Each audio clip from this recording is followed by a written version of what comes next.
WUSA 9 Weather Impact is sponsored by Morgan & Morgan.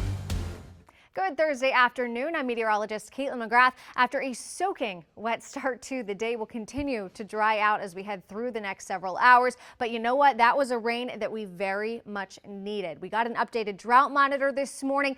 And keep in mind, this does not include the rain that we just saw over the past several hours. So it did expand. The area is now considered a moderate drought into more of Maryland, parts of Prince George's County down into Charles County, or the district as well. The area of a severe drought off to the north and west of D.C. was also expanded. So we'll see if we can make a little dent with the 1 to 2 inches that we picked up this morning, but our ongoing drought conditions do continue. So throughout the rest of the day today, that area of low pressure will continue to pull off to the north and east, taking away the last of the showers and all of the clouds along with it. And as we look ahead to Halloween, it turns windy. We're going with a wicked windy Halloween forecast for Friday. I'll have those details in just a minute, but first we want to get you through today, and it does get better. It gets brighter. So after such a miserable start to the day, you can put the umbrella away. You'll still probably want a heavier jacket throughout the afternoon. Temperatures will generally stay in the mid to low 60s with gusty but not terrible wind.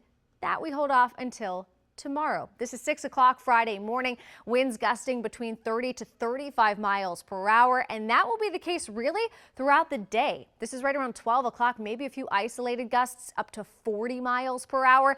If you have any Halloween decorations out, especially those big inflatable ones, you want to make sure you deflate them, make sure they're secure, because the wind is going to stick with us throughout the day tomorrow. This is right around 6 o'clock as you're getting ready to trick or treat. Wind will still be gusting between 30 and 35 miles per hour. Saturday is still breezy, but not as windy as what we're forecasting for Halloween. So for that trick-or-treating forecast, temperatures will generally be in the mid to low 50s as trick-or-treating is getting underway, keeping in mind that the sun sets at 6:08. And by the time you're wrapping up, maybe around 10 o'clock or so, temperatures will be falling through the 40s. So maybe plan ahead for a couple layers you can put under your costume to stay warm, because the wind will also make it feel a little cooler. Now, as we look ahead to the weekend, gorgeous sunshine both Saturday and Sunday. Again, Saturday will still be noticeably breezy, but not as windy as Friday. Temperatures both days will stay right around the low 60s. Don't forget, though, we fall back on Sunday. Yes, we will gain that extra hour of sleep. It's going to be great, but by Sunday evening, the sun will set at 5:06. Throughout the month of November, we lose a lot of daylight. So we'll briefly have some earlier sunrises, but throughout the month, the sunrise is later, the sunset is earlier.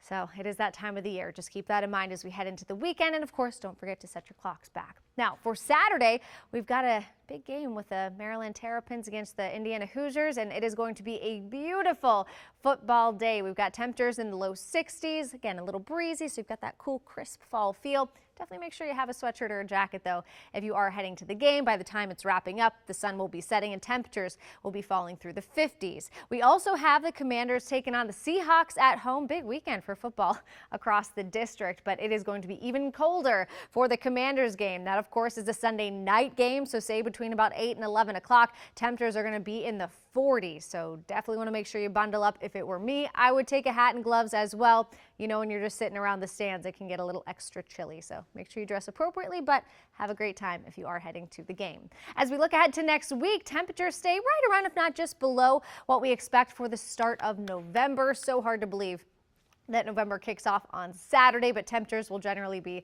in the mid to low 60s through the extended forecast. We're still keeping a close eye on Hurricane Melissa. Winds still at 105 miles per hour. It's gained a little bit better organization throughout the day today as it continues to move off to the north-northeast around 24 miles per hour. It is forecast to remain a Cat 2 as it makes that brush to the west of Bermuda. The trend continues to be Bermuda's friend, staying a little farther off to the west. So indirect impacts for the island, but a much better outlook than it looked even just a day or so ago. Then we'll see Melissa continue back into Newfoundland, gonna brush Newfoundland as the remnants of Melissa as we head toward Friday night and into Saturday. So our 7-day forecast looking nice. The last of the showers out of here will clear things out for the rest of the day, and then we spend the rest of the week with nice sunshine, seasonable temperatures, little extra chill Friday into Saturday with that added wind.